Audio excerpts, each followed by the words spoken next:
What is it about conflict that drives us so crazy? I mean, it's inevitable that we're going to run into it. We can't avoid it, and yet most of us don't know how to resolve it either. And so we just have this tension of unresolved conflict that we carry around in our lives, and it affects our relationships with the people we have around us right now and the people we're going to meet in the future. So what do we do about it? Especially if you take seriously the call of Jesus that to be blessed is to be a peacemaker. I think some of us get mixed up because we look at Jesus saying peacemaker and we think it says peacekeeper, but what we really think it means is pacifier. You know what those are, right? Those are the things that when you have a baby that starts to cry, you take it and you shove it in their mouth and they suck on it and they stop crying. And we all feel so much relief. I know I did when our kids aren't crying anymore, but the pacifier doesn't really solve the problem, right? They were crying because they were hungry, or their diaper needed changed, or they're dirty, or something else is causing that reaction. And you sticking this thing in their mouth doesn't get rid of it. It just makes them stop crying. But that's how we tend to deal with a lot of the conflicts we get into. We just want to be the pacifier. As long as the other person doesn't seem upset, as long as they're not crying or attacking me or something like that, then we're good, right? That's all we can hope for. We're peacekeepers. We're pacifiers. So what does this look like? It looks like you going out to eat with some friends, but you know your money is really tight, payday's a couple weeks away, you're saving for a vacation or engagement ring or something like that, and so you order an appetizer and a water. Meanwhile, your buddies are grabbing everything they can, the steaks, the drinks, the wings, the pizzas, all of it. And then at the end of the night, when you're getting ready to go, they say, hey, why don't we just split the bill? Now, they just spent all of that money on food, and you just spent a little bit, and they're going to split the bill, and that's going to be above what you can really afford to spend. But instead of saying anything and be like, no, I'm good, you guys split, I'll take mine separately, whatever that, you just go along with it. You just pacify the situation, even if it costs you, even if the stuff, the problem is still there, and it's going to fester and grow into something later, because at least nobody got upset, at least nobody else was crying, and so you are a peacekeeper, right? But really what you did was you created a false sense of peace where everyone believes that things were okay, but they weren't really okay. The problem remains, you ignore it, it's going to grow. Or maybe that's not your big issue. Maybe your problem is that you just kind of believe the world centers around you. We talked about this last week, right? It's really hard to love others well when the universe revolves around you. Now, growing up, and even still, I love hero movies. Indiana Jones, superheroes, comic books, Star Wars, the whole thing, I love it. And the thing that I found is most of the people that love these kinds of things, for other people it might be Disney princesses or an anime or whatever, we tend to identify ourselves with the hero in the story. Even when there's a bunch of other heroes around, we tend to find one that we think is a little bit more of a hero, a little bit more of a leader. We do that with the Avengers, we do that with everybody, right? So there's only really one leader, one hero in the story. And if I'm wearing that mask, then what do you call the person who is in conflict with the hero? They're the villain, right? They're the bad guy. They're the evil force in the story. And so suddenly the conflict isn't just two people that disagree. Now it's the hero versus the villain. And when it's the hero versus the villain, then I, as the hero, am justified in using whatever means necessary to win the battle, to end the conflict. So if that means embarrassing somebody, shaming them, destroying them in an argument, humiliating them, crushing them under my power, taking away opportunities from them, never listening to them, giving them the cold shoulder, whatever I have to do to win, to defeat this villain, I'm justified in doing. And then there are sometimes when I'll take that villain mask and I'll put it on somebody that's near me right now, and they don't even know they're wearing it yet. They don't even know we're in a conflict. But something has triggered me from a battle I had before. And so all of that stuff that is unresolved, that I've been carrying around with me, I take and I throw it onto the person that I put the villain mask on. And they're carrying around all of that stuff for me, and they don't even know we are in a conflict until it's too late, because that's after I have unleashed my first round of attacks against them. A friend of mine got married, and he was having a lot of problems with his wife because she wanted to go out and see her friends. About once a month, she wanted to go have a night out with the girls, go do some dinner, whatever they wanted to do, and he could not stand it. It would drive him crazy, and he would yell and scream and try and find ways to keep her from going. Came down to it. It had nothing to do with her going. He knew she was coming back. He knew that there was nothing going on that wasn't supposed to go on. He was so upset, though, because his dad had left him when he was a kid. And now, anytime somebody wanted to do something, even his wife, without him, all that stuff he had from his dad leaving him that he hadn't dealt with, he came and he tossed it onto her. So whether you create a false peace, whether you got to destroy somebody who's an enemy, whether you're throwing stuff around on other people that you haven't dealt with, do any of these things look like a good life that you want to have? Do they look like healthy ways to deal with conflict? Do they look like situations where there's a peace that transcends understanding that comes to define your life? And yet these are typical ways for most of us to deal with conflict. And they're not just typical ways for those people, they're the ways that a lot of us who are followers of Jesus deal with it too.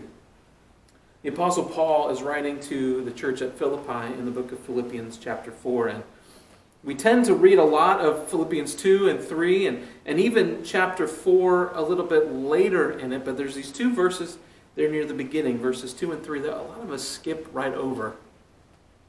They say, I plead with Euodia and I plead with Syntyche to agree with each other in the Lord. Yes, and I ask you, loyal servants, help these women who have contended at my side in the cause of the gospel, along with Clement and the rest of my fellow workers whose names are in the book of life. There's these two women. They're not getting along, but we know a couple things about them. We know that they've been devoted followers of Jesus and they've been effective ministers of the gospel. In fact, Paul calls them these co-laborers with his in another translation. And yet they have this dispute. Even though they love God and are following him, even though they're effectively serving others, they have this dispute amongst each other, this conflict that is now spilled out and is affecting other people. Doesn't that happen all the time? Though there's never just two people. There's always casualties that were unintended. And no one is really sure what to do about this conflict that they have. Maybe they're like a lot of us. They think if we just love Jesus, that means that I'm going to love other people. It's just going to happen. I'm going to be able to love them well. Things will work out all the time. There's always going to be peace. It's just going to kind of poof. I'm going to stumble into it as if I don't have to do anything to make it happen. But what we've done is we've discounted how bad our bad habits are. We've discounted how deep some of our wounds go. And we've discounted just how much we need to grow in order to be able to love people well and deal with conflict well. And Jesus comes and he enables us to do those things. But he only enables us to do those if we're willing to get uncomfortable. To leave our comfort zone, to leave our defensive shelters to resolve the conflict. Learning how to be real peacemakers involves us getting outside of where we're comfortable. And there's so many skills that we could go over and talk about today, but there's a few things that I want to really highlight that are foundational to being able to do this. The first one is you've got to be able to get uncomfortable in your communication. It's been said that the best way to love other people is to really listen to them. To not go and try and figure out how to win an argument. We do that sometimes, right? We're listening to the other person so we can see, okay, what fact do I need to bring up? What zinger do I need to drop? How can I turn this around and use the Uno reverse card on them? We are not listening. We're trying to win an argument. Because when you're really listening, it's not about you or your agenda. It's about how can I see things from the other person's perspective. And the crazy thing is when you really start to listen to somebody else, God might even use that person you're in conflict with to reveal something to you. You just haven't been able to stop and hear it before. And so if you really want to listen, it takes a speaker and it takes a listener. On the speaker's part, if you really want someone to hear you and you're speaking, you need to use statements that focus on you. So lots of I statements. So instead of you did this to me, it's I feel this when this happens. I don't know what's going on when you leave, but it reminds me of my dad. Those sorts of things. And you keep speaking until you feel heard and understood by the other person. And if you're the person listening to the speaker, you want to be quiet and you want to be still and you want to reflect back what the other person has said to you until they know that you've got it. And once you get it, then you can validate the fact that you've heard them. You can simply say something like, I can understand why you feel like I'm abandoning you when I go out with my girlfriends on the weekend because of what's happened to you before. It's not giving in and it's not compromising. It is simply being able to understand where another person is coming from. Because if you can understand where they're coming from and they can understand where you're coming from, now you have a chance to communicate in a way that can resolve the conflict that you have. In fact, you may have already resolved it just by doing that. But none of that's comfortable because it requires you to be vulnerable. And so you have to be willing to put yourself in a position where the person that you are in conflict with could use something against you, could take advantage of you to be able to communicate well. But it's worth it if you want to get rid of carrying around the tension of unresolved conflict. The next thing kind of goes along with the communication piece. It's you've got to quit making assumptions. If you could really read people's mind, you would be much richer than you are right now. But our mind loves to fill in gaps. Have you ever done that? I mean, this is how vanity license plates work, right? You never have all of the letters of the words on the vanity license plates, but our minds fill them in so that we can be able to read what's there in front of us while we're driving down the road.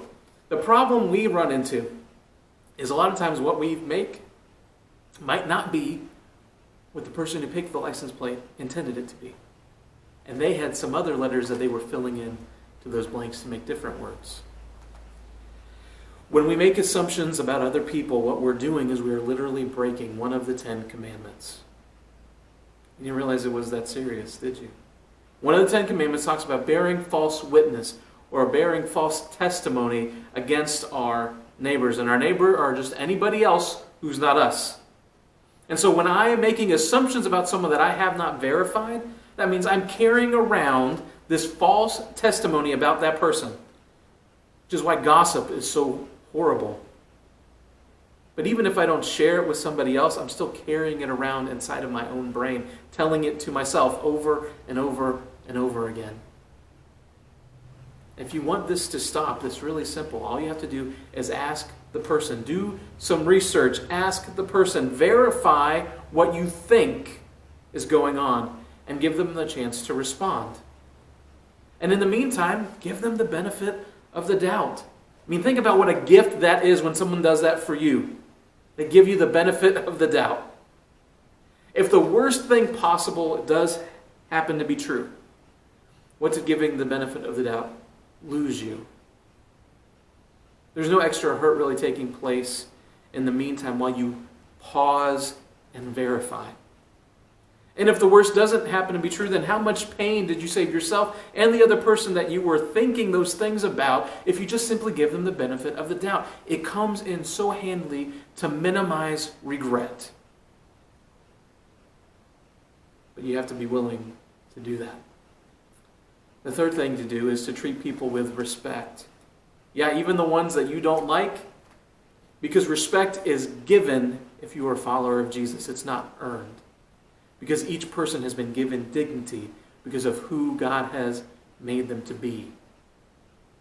Made in His image. Loved by Him. Being willing to have Him die for them. And so they're worth treating with dignity and respect no matter what.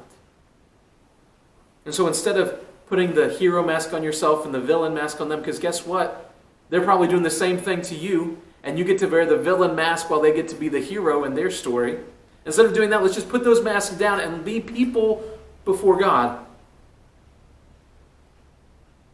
People who can treat each other with respect, because respect is something you treat somebody with, not just how you think about them. So I'll give you space when we're having a conflict instead of running up. So what do you think now? Are we okay yet? What's going on? And coming in your face over and over and over again. I'll give you some space. Maybe I will let you be different than me so you can pick different music in the car or watch different types of movies or wear different style clothes or have different people that you like to vote for, or whatever it is. You can be different than me, and that's okay. Maybe I'll be considerate towards you. So if I'm going to make a decision that is going to affect you, I want you to be involved as much as possible in that decision. I'm going to choose my words carefully when I'm going to speak to you, because you matter.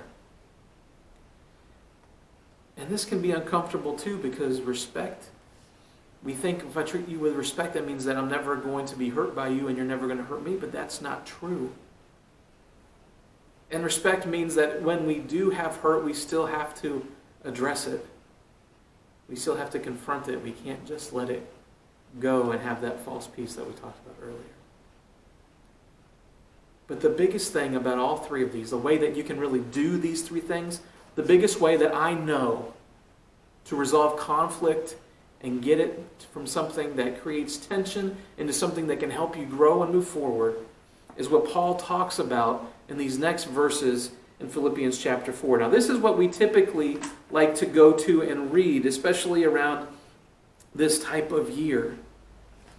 But to me, it's not just these nice verses. This is him answering the question about what to do to help these women who have gotten into this disagreement with each other. And it can boil down to one thing. If you want to resolve conflict, you need to focus on the presence of God. Now follow me with this. The first thing you do is you focus on the presence of God that is in you. Paul writes, "Rejoice in the Lord always. I will say it again, rejoice." It's almost like he's like, I don't want you to get past this. This is important. So I'm going to say it twice. Rejoice. There's not a lot of room for whining if you're rejoicing, is there? And yet whining is something that a lot of us like to do when we're in conflict. We like to bring other people onto our side. Pity me, feel sorry for me. Don't you see how bad this other person is, this other argument is? Come and join me in this. But instead of whining and putting other people down and feeling sorry for ourselves and all that stuff, we are called to rejoice. Now, joy is something that we get from our relationship with Christ in us. It is one of the fruit of the Spirit. So the presence of God in our lives gives us joy. And so rejoicing is just stirring that back up with our words and our actions, that this is who God is. This is what He's done for me. This is what He can do for you. And this is what He has planned and what He has promised. And I go through these things again and I stir up that joy, that presence of God in my life. Sometimes a great thing to do is just to remember the things that He has already done for you. Like the time that we put God to the test and started tithing and we didn't really have money for groceries, and suddenly the next day our pastor's wife shows up and says, "Hey, I just bought these groceries and I was going to take them home, but I thought I'd bring them by to you instead," and we had a week's worth of groceries provided. Or the times over and over again when we were younger in our marriage and we were trying to figure out what it meant to live together, to figure out what it meant to be one, and one or the other of us would have to get up and leave our apartment for a little while. And the other one would stay back wondering if the other person was ever going to come back. And by the grace of God, we never had to spend a night steaming and angry at each other. We always found a way to reconcile before the night was out. I don't think that was us. I think that was the presence of God. When you think about those things, it brings the joy of the Lord back, and it gives you the reminder that God is in me when I'm facing the conflict I'm in. The second thing is to focus on God's presence with you. Not only is He just there in you, He is with you. He is for you in this. Let your gentleness be evident to all. The Lord is near. So why in the world would I say that you deal with conflict when you realize that God is with you and then read a thing about being gentle? When we're in conflict, we tend to be in fight or flight mode, right? Because we're anxious and we feel threatened by what's going on. And so we very rarely are gentle because you got to be a little bit relaxed to be gentle most of the time. When I'm sick, I like to watch the animal documentaries, stuff on Animal Planet and Discovery Channel, stuff like that. And so One time I was sick a while back when I was really under it, and nobody else wanted to be around me, so I'm flipping through and watching these. And there was one where there was a story of these lion cubs, and they were born. You'd watch them start to grow and play, and one day they were just kind of frolicking around, completely relaxed, completely kind of being gentle with each other, even kind of chasing bugs and letting them go and all that stuff. And at the same time, there's this pack of hyenas that are just kind of like around them. They look really hungry, and they could eat that cub in a second. But the cubs are not disturbed at all, because right where they're playing is their dad. This massive, huge lion that can step in at any moment and save them from whatever wants to attack them. When we realize that God is with us, that the Lord and Creator of the universe is for us, what are we scared of? Why do we feel so threatened when conflicts come? We know He's there. That He is in us, and He is with us, and He is for us in the midst of all of this. Why do I have to treat people with rudeness, or why do I have to rush from one thing to the next? Why can't I be able to communicate well and be still? Why can't I pause long enough to verify? Why can't I treat you with gentleness and respect if I know that God is with me? So God is in me, the presence of God is with me, and I can focus on the presence of God that goes before me. Do not be anxious about anything, but in everything, by prayer and petition, with thanksgiving, present your requests to God. Anyone else get anxious when conflict breaks out for you or around you and stuff gets in? What typically happens is we start to feel that, and we start to worry about what's coming next. That's the worst thing about conflict, are the what if questions. Like, what if this other person beats me? What if they get mad if I confront them about it? What if it gets worse if I try and fix it? What if I don't get what I want or what I need? We play all of these games in our head, all of these worries. And God says, instead of carrying those around yourself and being anxious and worried and carrying that, why don't you give those to me? Present your requests to God. Lay them down for the one who can actually do something to carry them. Because if we remember, a while back we learned this word, prevenient grace. The grace that goes before us. You see, not only is God in us and with us, but He is out preparing the way in front of us. He is already dealing in the heart of the person that you are in conflict with. He's already clearing a path to create a way forward between you. He is in the midst of that conflict. He is out in front of it. He is ahead of it. He is preparing the way. All He's going to ask you to do is to walk in it. And if you can remember that, in the face of the conflict that you're in, it can make a huge difference in bringing you something that we all wish would happen in the midst of our conflicts. The peace of God, which transcends all understanding, will guard your hearts and your minds in Christ Jesus. If you focus on the presence of God in the midst of conflict, He will bring you real peace. It doesn't mean everything's going to end how you hope it will end, or perfectly, and everything will be dreamy with kumbaya singing around the fire. But it does mean that your circumstances do not have to shake your peace. It does mean that your conflicts don't have to go unresolved indefinitely. You can find a way forward. That your circumstances, no matter what they are, won't shake the fact that God is in you, that He is with you, and He is before you. And that will enable you to get uncomfortable when it comes time to communicate to others, to give them the benefit of the doubt, or to show them respect.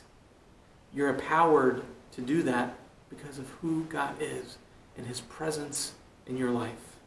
You see, conflict is inevitable, but letting it fester unresolved isn't. With the presence of God and the ability to grow and intentionally deal with the things that you're in conflict with, you can experience peace. So as we get ready to pray today, I would ask you 2 questions. What unresolved conflict are you carrying right now? And how can you focus on the presence of God that is in you and with you and goes before you in such a way that you can bring real peace to you and to the people you're in conflict with? God can help you do it if you're willing to focus on His presence in your life, no matter what the circumstances happen to be. Lord, I don't know really where to go with this right now, because we each have different conflicts and different struggles. And we each have things that are keeping us from having this true peace in our lives. And so I pray we would surrender all of those things to you, that we would be reminded of who you are and what you've done for us, and that you are in us. That we would be gentle and calm because you are with us, and you are for us, and you are the creator and sustainer of the universe who has come to our side and will not leave. And that you are still going out before us, preparing the way, taking care of all the possible what-ifs and the different scenarios, and you are working things out for good if we're willing to follow where you'll lead. And so I pray, God, that you would help us to release these things to you. That the conflicts that we have, because they're going to come, would be opportunities to grow and opportunities to love well and to love better. Don't let them be times that bitterness gets a chance to take root. Don't let them be times when we turn away from you and try to defend ourselves and in ways that are unhealthy or in ways that harm the people around us. But instead, may we be reminded that you are there. And in focusing on your presence, may we be able to do the things that will truly set ourselves and those we're in conflict with free. And instead of a false sense of peace where we just are pacified or quiet for the moment, we know what real peace, we know what your real life looks like, and we are experiencing it in our lives. We pray all of these things in your name. Amen.